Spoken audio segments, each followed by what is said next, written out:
नमस्कार दोस्तों, मैं आज आप सभी का बहुत बहुत आभार व्यक्त करना चाहता हूँ। आप सभी लोगों ने मेरे चैनल को सब्सक्राइब करके, लाइक करके, व्यूज़ करके अपना प्यार मेरे प्रति दिखाया है। इसके लिए मैं आपका पुनः बहुत बहुत धन्यवाद करता हूँ।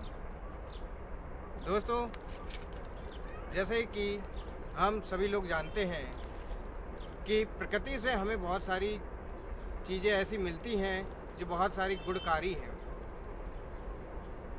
और आप मेरे वीडियोस में देखते भी होंगे कि मेरे जितने भी वीडियोस अभी तक आए हैं सभी में प्रकृति से जुड़ा हुआ हूँ। कहीं पे हरियाली है, कहीं पे खुला आसमान है।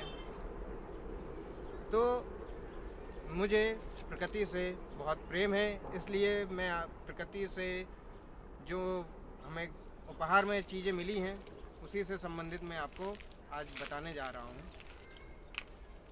हम लोग बहुत सारे लोग विज्ञापनों के माध्यम से देखते हैं कि बहुत सारी कंपनियां विज्ञापन भी चला रही हैं और वो दिखाती हैं कि फेस स्क्रब करें जिससे कि आपका फेस जो है कोमल हो जाए, सॉफ्ट हो जाए, उसके अंदर की गंदगी निकल जाए। इस तरीके के बहुत सारे विज्ञापन हम लोग टीवी में देखते रहते हैं, लेकिन हम उन विज्ञापनों को देख के और उन चीज़ों पे अमल भी करते हैं, क्योंकि वो इतने जो विज्ञापन हैं वो इतने भ्रामक होते हैं कि वो पल भर के, जो कि विज्ञापन आपको मैं कहूँ तो 10 सेकंड के होंगे, 30 सेकंड के होंगे, ज़्यादा से ज़्यादा 1 मिनट के होते हैं। इससे ज़्यादा के विज्ञापन नहीं होते हैं। तो वो जो विज्ञापन होते हैं, इतने छोटे से विज्ञापन में हम उनको देख के उनकी तरफ इतनी आकर्षित हो जाते हैं कि हम चाहते हैं कि अरे एक बार हम इसे यूज़ करें। और हम उसको मार्केट से लाते भी हैं और घर में यूज़ भी करते हैं। लेकिन क्या आपने या आपके किसी परिजन ने ये सोचा है कि घर में ही हम यूज़ जो करते हैं वो एक खाद्य पदार्थ है। आप जानते होंगे चना जो कि खेतों में होता है, चने के ही बेसन होता है। चने को जब पीस दिया जाता है तो वो बेसन बन जाता है। तो वो जो बेसन होता है वो हर घर में मिलेगा आपको, और हर घर में वो यूज़ होता है पकौड़ी के लिए।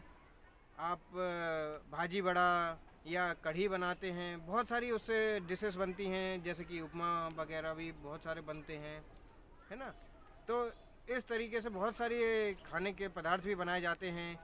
को अभी जैसे ये होली का त्यौहार भी निकल गया, तो उस त्यौहार पे बहुत सारे लोग बेसन की पपड़ियाँ भी बनाते हैं, जो कि मैंने अभी कुछ लोगों के यहाँ पे खाई भी हैं। जब मैं उनके यहाँ पे गया और होली की बधाई दी तो उन्होंने मेरे को वो चीज़ दी और मैंने खाई भी।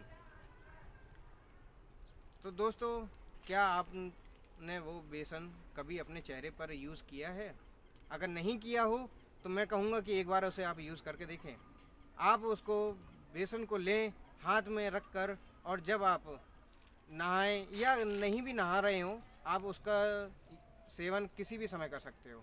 आप बस उसको हाथ में लें और लेने के बाद अपने चेहरे को गीला करें। जिस तरीके से आप स्क्रबर का यूज़ करते हैं उसी तरीके से आपको बेसन का भी उपयोग करना है। आप उसको हाथ में लें और हाथ में लेने के बाद धीरे धीरे अपने चेहरे पर इस तरीके से मलते रहें, और पूरे चेहरे को आप जब स्क्रब करेंगे और स्क्रब करने के बाद जब आप उसको धो लेते हैं तो आपको फ़र्क समझ में आएगा कि जैसे स्क्रब से चेहरा होता है वैसे ही आपका चेहरा खिला खिला है, एकदम क्लीन हो जाता है। और अगर जब आप ऐसे करके उसको छूते हैं तो आपको वो सॉफ्टनेस भी समझ में आती है। तो दोस्तों, मैं यही कहूँगा कि हम फेस स्क्रब का यूज़ करते ही करते हैं, साथ में आप बेसन का भी यूज़ करके देखें।